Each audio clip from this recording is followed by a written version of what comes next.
இஸ்லாத்திலே எப்போது ஹிஜ்ரி ஆண்டை துவங்குவது என்ற பிரச்சனை செய்தனா உமர் இப்னு கத்தாப் ரலியல்லாஹு அன்ஹு காலத்திலே எழுப்பப்பட்டது. எதை வைத்துக் கொள்ளலாம்? ஹிஜ்ரி ஆண்டு ஆரம்பமாக எதை வைத்துக் கொள்ளலாம்?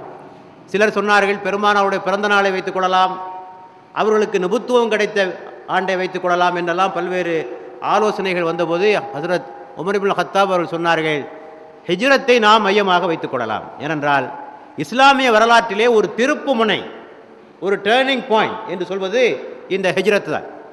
ஹிஜ்ரத்திற்கு பின்னர் தான் இஸ்லாம் பலம் பொருந்திய ஒரு சக்தியாக அது உருவெடுத்தது. இஸ்லாம் மிக வேகமாக பரவியது. அடிமைத்தலையில் இருந்து விடுபட்டு சுதந்திர காற்றை முஸ்லிம்கள் சுவாசித்ததும் இந்த ஹிஜ்ரத்திற்கு பின்னால் தான். ஆகவே ஒரு இஸ்லாம் பலம் பொருந்திய சக்தியாக மாறியத இந்த ஹிஜ்ரத்தை தான் நாம் ஹிஜ்ரி ஆண்டுக்கான ஆரம்பமாக வைத்துக்கொள்ள வேண்டும் என்று அவர்கள் கருதி அதையே அவர்கள் துவக்கினார்கள்.